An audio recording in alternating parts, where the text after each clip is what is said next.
Hello, good morning. Jose Kachippally ഒഫീഷ്യലിലേക്ക് സ്വാഗതം. നമ്മൾ വലിയ പണക്കാരുടെ, സമ്പന്നരുടെ സ്വത്ത് വിവരങ്ങളെക്കുറിച്ചൊക്കെ ചർച്ച ചെയ്യാറുണ്ട്. അവർക്ക് എന്തുമാത്രം സ്വത്തുണ്ട്, അല്ലെങ്കിൽ എന്തുമാത്രം ഫാക്ടറികളുണ്ട്, അല്ലെങ്കിൽ ഭൂമിയുണ്ട്, അല്ലെങ്കിൽ മറ്റ് നിർമ്മാണ കമ്പനികളുണ്ട്. ഇങ്ങനെ പലതും നമ്മൾ ചർച്ച ചെയ്യാറുണ്ട്. ആ കൂട്ടത്തിൽ ഒട്ടും ഒഴിവാക്കാനാകാത്ത അല്ലെങ്കിൽ ഒരു അവിഭാജ്യ ഘടകമായ ഒരു കാര്യമാണ് എസ്റ്റേറ്റ് എന്ന് പറയുന്നത്. അപ്പോൾ പലർക്കും പല സ്ഥലങ്ങളിലും എസ്റ്റേറ്റ് ഉണ്ടാകും. ചിലർ പറയില്ല, ഒരു കമ്പത്ത് ഒരു എസ്റ്റേറ്റ് ഉണ്ട്, അല്ലെങ്കിൽ തിരുവല്ലാമലയിലുണ്ട്, അല്ലെങ്കിൽ തേനിയിലുണ്ട്, അല്ലെങ്കിൽ മൈസൂർ അവർക്ക് കാപ്പി എസ്റ്റേറ്റ് ഉണ്ട്, അല്ലെങ്കിൽ മൂന്നാറിൽ ടീ എസ്റ്റേറ്റ് ഉണ്ട് എന്നൊക്കെ.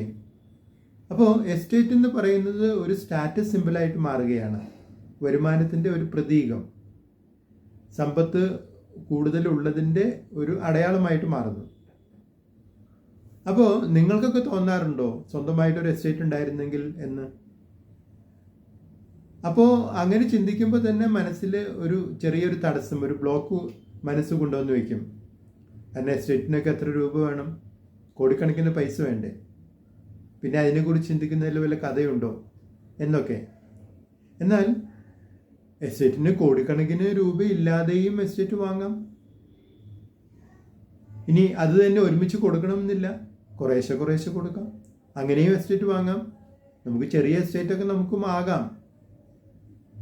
അപ്പോൾ എന്ന് പറഞ്ഞാൽ ഒരു നിസ്സാരമായൊരു തുക ദിവസേന കാണാമെങ്കിൽ, അതായത് ഒരു കാപ്പി കുടിക്കുന്ന പൈസയെങ്കിലും ഒന്ന് മാറ്റി വയ്ക്കാൻ പറ്റുമെങ്കിൽ, അങ്ങനെ കുറച്ച് വർഷങ്ങൾ നമുക്കങ്ങനെ പോകാൻ കഴിയുമെങ്കിൽ, അങ്ങനെ മാറ്റി വയ്ക്കാൻ കഴിയുമെങ്കിൽ നമുക്കും ആകാം ഒരു ചെറിയ എസ്റ്റേറ്റൊക്കെ.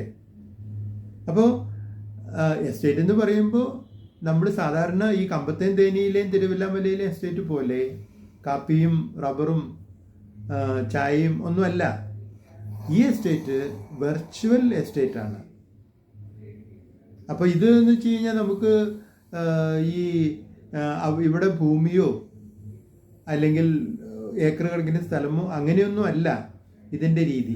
ഇത് വെർച്വലാണ്. അപ്പോൾ വെർച്വൽ എസ്റ്റേറ്റ് ആകുമ്പോൾ, വെർച്വൽ ആയതുകൊണ്ട് തന്നെ കുറേ പ്രയോജനങ്ങളും ഉണ്ട്.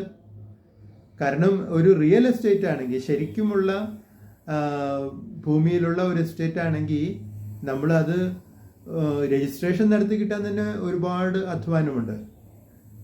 അതിൻ്റെ പേപ്പേഴ്സൊക്കെ ചെക്ക് ചെയ്യണമെങ്കിൽ തന്നെ അതിന് വലിയ ഫീസ് കൊടുക്കണം വക്കീലിന്. പിന്നെ അത് കഴിഞ്ഞ് കഴിഞ്ഞിട്ട് പിന്നെ അതിൻ്റെ രജിസ്ട്രേഷൻ ചാർജസ്, സ്റ്റാമ്പ് ഡ്യൂട്ടി, ഇനി ഇതെല്ലാം കഴിഞ്ഞാൽ പിന്നെ എസ്റ്റേറ്റിന് കൊടുക്കേണ്ട ഭീമമായ തുക. അത് കഴിഞ്ഞ് കഴിഞ്ഞാൽ പിന്നെ എസ്റ്റേറ്റ് മെയിൻറ്റെയിൻ ചെയ്യാനുള്ള ചിലവുകൾ, ആനുവൽ മെയിൻ്റനൻസ്, മന്ത്ലി മെയിൻ്റനൻസ്, പിന്നെ അവരുടെ എസ്റ്റേറ്റിലെ സ്റ്റാഫ്, ജോലിക്കാർ, വർക്കേഴ്സ്, അവർക്ക് കൊടുക്കേണ്ട ശമ്പളങ്ങൾ, മറ്റ് ആനുകൂല്യങ്ങൾ. അപ്പോൾ ഇങ്ങനെ ഒരുപാട് സംഗതികൾ. ഒരു എസ്റ്റേറ്റ് മെയിൻറ്റെയിൻ ചെയ്യാന്ന് പറഞ്ഞാൽ അത് വലിയൊരു ചുമതലയാണ്, വലിയൊരു അധ്വാനമാണ്. അതിനൊക്കെ ഒരുപാട്, അതിന് മെയിൻറ്റെയിൻ ചെയ്യാൻ തന്നെ കുറേ പേരെ നമ്മൾ നിയമിക്കേണ്ടി വരും, സ്റ്റാഫ് അംഗങ്ങൾ വേണ്ടി വരും, അങ്ങനെയെല്ലാം ഉണ്ട്. അപ്പോൾ ഈ വെർച്വൽ എസ്റ്റേറ്റ് ആകുമ്പോൾ ഈ പറയുന്ന പ്രശ്നങ്ങളൊന്നുമില്ല. രജിസ്ട്രേഷനൊന്നും വേണ്ട, മെയിൻ്റനൻസ് വേണ്ട, സ്റ്റാഫ് വേണ്ട. നമ്മൾ കുറച്ചു കാലം ഇങ്ങനെ പൈസ മാറ്റി വെച്ചാൽ പിന്നെ അവസാനം നമുക്കത് സ്വന്തമാക്കാം. സ്വന്തമായി കഴിഞ്ഞ് കഴിഞ്ഞാൽ പിന്നെ അവിടുന്ന് അങ്ങോട്ട് നമുക്ക് സ്ഥിരമായിട്ട് വരുമാനം കിട്ടും. അപ്പോൾ ഇങ്ങനെയുള്ള ഒരു എസ്റ്റേറ്റ് സങ്കല്പത്തെക്കുറിച്ച് നിങ്ങളുടെ അഭിപ്രായം എന്താണ്? ഇത് പ്രായോഗികമാണോ, അല്ലെങ്കിൽ ഇതൊക്കെ വെറുതെ പറയുന്നത്, ഇതൊന്നും നടപ്പാവുന്ന കാര്യമല്ല എന്നൊക്കെ നിങ്ങൾക്ക് തോന്നുന്നുണ്ടോ? എന്തായാലും നിങ്ങളുടെ അഭിപ്രായങ്ങൾ അറിയിക്കുക. കേൾക്കാനായിട്ട് എനിക്ക് താല്പര്യമുണ്ട്. നിങ്ങൾ ഈ ചാനൽ ഇഷ്ടപ്പെടുന്നുണ്ടെങ്കിൽ ലൈക്ക് ചെയ്യുക, സബ്സ്ക്രൈബ് ചെയ്യുക, മറ്റുള്ളവർക്ക് ശുപാർശ ചെയ്യുക.